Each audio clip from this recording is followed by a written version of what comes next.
Assalamualaikum warahmatullahi wabarakatuh. Perkenalkan, nama saya Rini Apriani dengan NIM 2120201044 dan rekan sekelompok saya.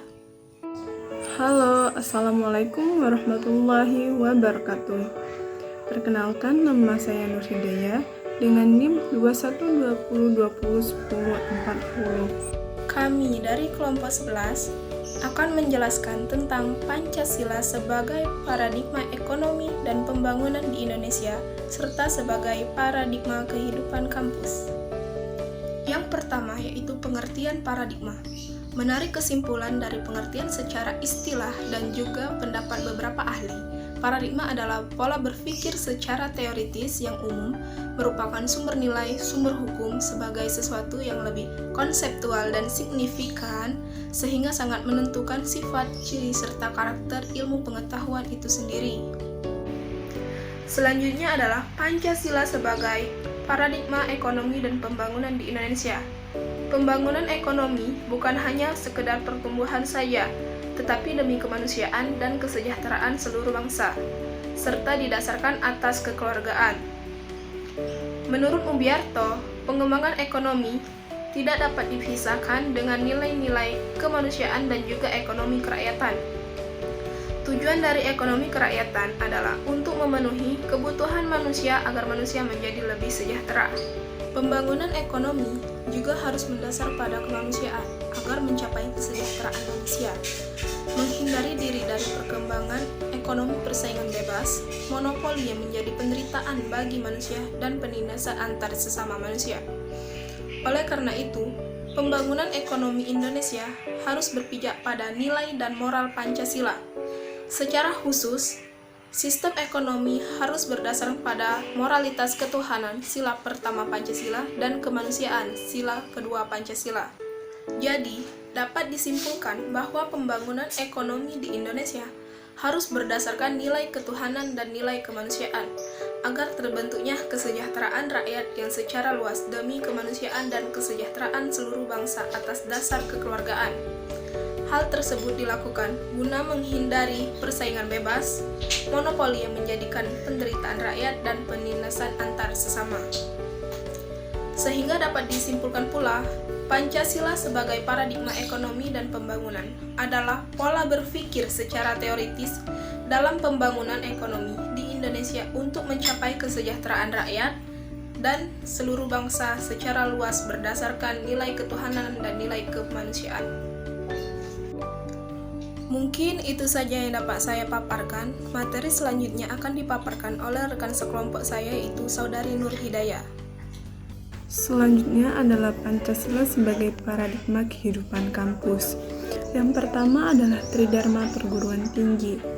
Menurut Undang-Undang Nomor 12 Tahun 2012 tentang Pendidikan Tinggi memiliki 3 tugas pokok yang disebut Tridharma Perguruan Tinggi yang meliputi 1. Pendidikan tinggi. Pendidikan tinggi adalah jenjang pendidikan setelah pendidikan menengah yang mencakup program diploma, program sarjana, program magister, program doktor, dan program profesi, serta program spesialis yang diselenggarakan oleh perguruan tinggi berdasarkan kebudayaan bangsa Indonesia. Yang kedua adalah penelitian. Penelitian perguruan tinggi diarahkan untuk mengembangkan ilmu pengetahuan dan teknologi, serta meningkatkan kesejahteraan masyarakat dan daya saing bangsa. Penelitian dilakukan oleh sivitas akademika sesuai dengan otonomi keilmuan dan budaya akademik yang dilaksanakan berdasarkan jalur kompetensi dan kompetisi. Yang ketiga adalah pengabdian kepada masyarakat. Pengabdian kepada masyarakat adalah suatu kegiatan yang memanfaatkan ilmu pengetahuan dalam upaya memberikan sumbangan demi kemajuan bangsa. Yang kedua adalah budaya akademik kampus. Warga dari suatu perguruan tinggi adalah insan-insan yang memiliki wawasan dan integritas ilmiah. Oleh karena itu, masyarakat akademik harus senantiasa mengembangkan budaya ilmiah yang merupakan esensi pokok dari perguruan tinggi. Terdapat 14 ciri masyarakat ilmiah sebagai budaya akademik, di antaranya yaitu 1. Kritis, 2. Kreatif, 3. Objektif, 4. Analitis, 5. Konstruktif, 6. Dinamis, 7. Dialogis, 8. Menerima kritik, 9. Menghargai prestasi ilmiah atau akademik, 10. Bebas dari prasangka, 11. Menghargai waktu, 12. Memiliki dan menjunjung tinggi tradisi ilmiah, 13. Berorientasi kepada masa depan, dan 14 adalah kesejawatan atau kemitraan.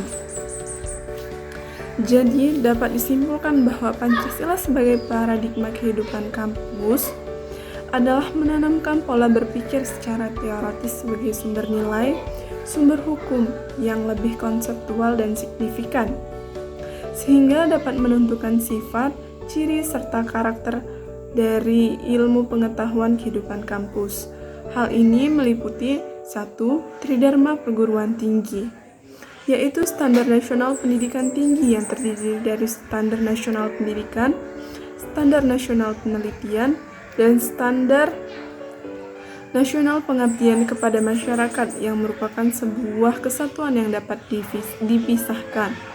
Yang kedua adalah budaya akademik kampus, yaitu suatu kebiasaan budaya yang tertanam pada institusi pendidikan tinggi, yang dimana hal itu tergantung dengan kebijakan masing-masing kampus.